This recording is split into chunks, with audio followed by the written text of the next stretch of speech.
big open world. It has passive multiplayer. So when you head into this world, you don't necessarily have to like head into a lobby to meet up with your friends or anything like that. You just kind of like get into the game and start playing, and someone will just like run along and start playing with you. Okay. The other stuff that's going on is that we have stamina-based combat, so you'll see this kind of high-risk, high-reward, animation-based combat kind of going on, which is a great sort of like catalyst for the team play that we have going on, where you can see like two guys going at it right now, where they're trying to beat up some vagrants that are lurking around this area. Is that their official name, or are you like giving them an adjective? You're describing them as vagrants. That's an adjective. Okay, I'd say, yeah. making sure. These are sort of just kind of like desperate people that are left, because what's sort of happened here is this is the first time that there's been any natural light in this world. It's been a dark place for ages, and the light just blossomed into the world, and you're running out there, but there's sort of these people that have been kind of like just making it by in the dark this whole time, and when you come across them, they're not necessarily too trusting of you. You know, I just put something together, and I want you to talk. Well, maybe I did, and I want you to talk a little bit about it. Most, if not all, of the human-looking characters are semi-faceless. Sure, yeah. Now, I'm wondering if it has to do with that darkness or something like that. Please, just go ahead. I'll let you tell me about it. Look, it's not necessarily like a genetic thing or anything like that. Oh, They okay, actually okay. don't have faces. It's more of a stylistic thing. Where they don't. But you know, our choice to do that, we had two reasons, and it's good when these things sort of come together from multiple angles. But the first one was just that when you meet another person, since you're a lot of the time just meeting strangers who run past you, to not judge them by face value is a general thing. Okay. That we wanted to kind of instill in the game right from the ground up.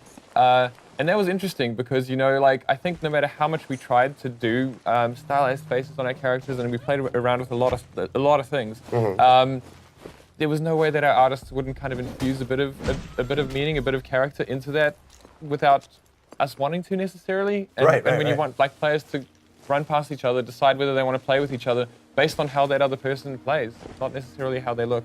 And the other side of it was also just that the way we built ASHEN was very much from the outside in. Like, where a lot of times what we'd do is look at a character and like make this really iconic character and then build a world around them. Whereas with ASHEN, we kind of built the world first. And it's almost like if you look at like a really amazing painting of an environment, the characters can be quite small and quite minimalist within that whole very complex thing. And so we felt that by pulling our characters back a little bit, it kind of like, if you just sit back and look at screenshots of ASHEN, they sit very well with looking at the environment and kind of just being absorbed into this world, I guess you could say, yeah. Absolutely. Where do you draw influences from for this game? Like, as I was looking more about it, people can't help but mention Soulsborne, right? But I imagine like you guys want a piece of any pie, like Soulsborne ASHEN. But I mean, people call Soulsborne any title, like Nintendogs is Soulsborne to people. But when you look at a game like this, what influences did you draw to create this? There are so many, you know, like certainly Journey was a big influence just Great from game. those like absolutely genuine experiences that you had from like somebody moving past you in a natural way, choosing whether you want to hang out with them or not, and then just like real life. Yeah, exactly like real life. So that was definitely a big thing for us. Super Brothers Sword and Sorcery is an amazing influence just for their amazing art style and kind of looking at what's achievable in this medium of games, you know, like and where we can take the look of a thing. Certainly looking at things like Dark Souls, like, you know, they've absolutely like pioneered this genre of stamina-based combat. So to even be compared to them in any way, to be honest, is humbling, which is amazing for us. Speaking to the story, which is one of my, like, I love a good story and I like games that have lore and that kind of stuff.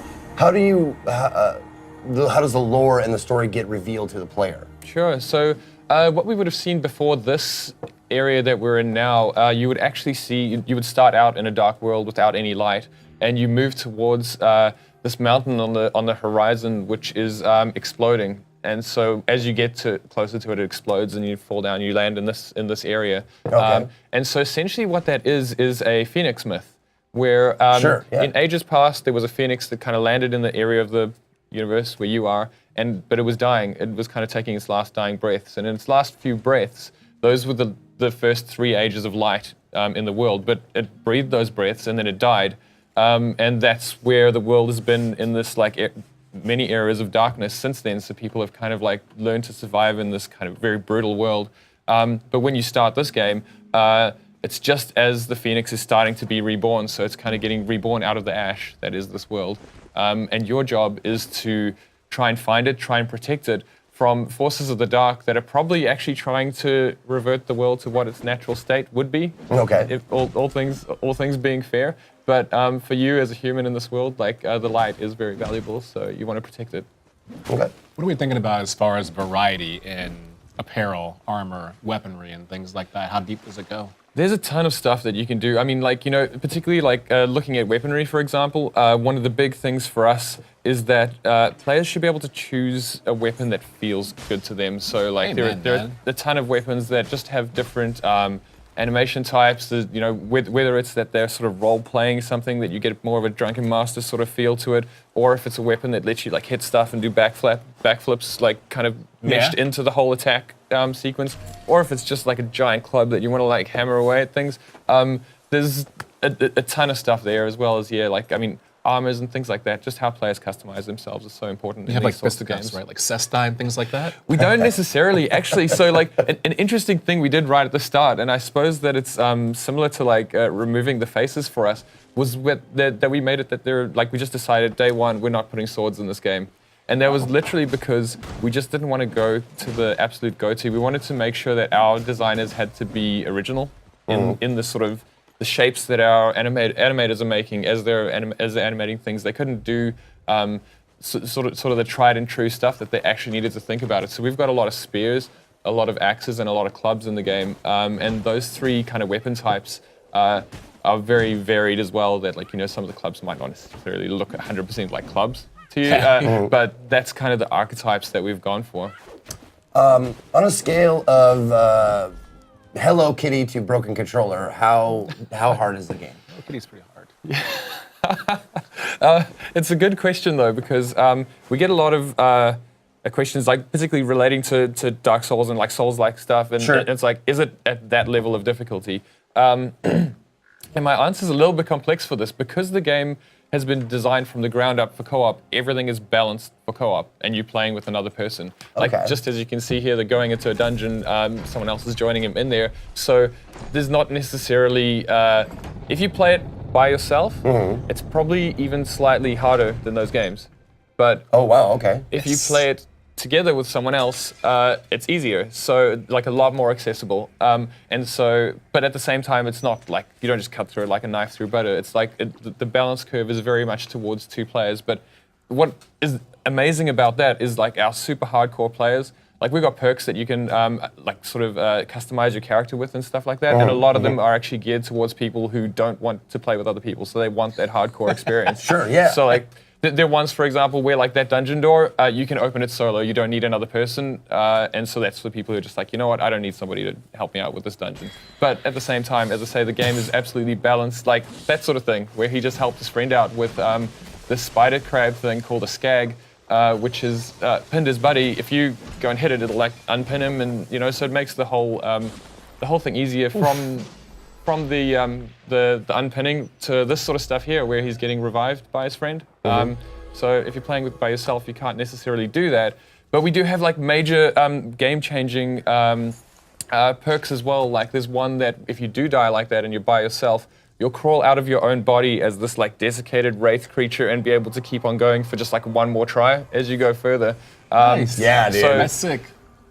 There's a ton of options for like customization of the type of play style that you want to do, and what we really hope is that means that like players who are more intimidated by the Souls-like difficulty can play with their friends and kind of get through it and enjoy the story and enjoy the world that we've made.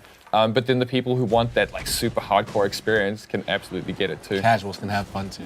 Absolutely. That's awesome. Now, if you want to, is it automatically co-op with another person, or can you like get an AI or something like that to help you? That's a really great question, because right now what's happened here, because we've got one person behind the scenes here playing today, this is AI that's hopping in with him. Okay. And so behind the scenes, our matchmaking decides like, you know, you haven't had a friend like try to connect you in ages, like you're somewhere else that's kind of like far away from other people or something, and it'll let AI pop in with you. they're sort of programmed to act just like a player. You'll even see this AI. If we do get far enough in the boss fight, the first time he'll get hit down by that AOE, and the second time he learns and he moves away from it. Oh, really? So there's Wow, that's cool. There's sort of stuff like that happens, that they start to react to things and act quite interestingly. Yeah, absolutely. And then even on top of that, we've got more options for players, like customizing the way they want to play, because you can just turn off, like, I never want to see AI in my game because I only want to play with players. Options, important. Or I never want to see players in my game, I only want to play with AI, or stuff like that. You can do so, like, everybody gets the full experience as well as being able to tailor it. Excellent, man. Well, thank you very much for showing me the game. The game is...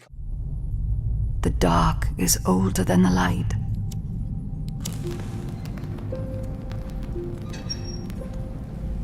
At last a day dawned, and we rose with this first light.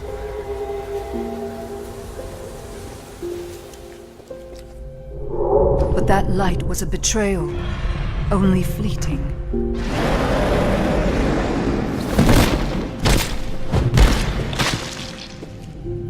In its wake, the night returned to claim us. After lifetimes, the light grows again, faint and vulnerable.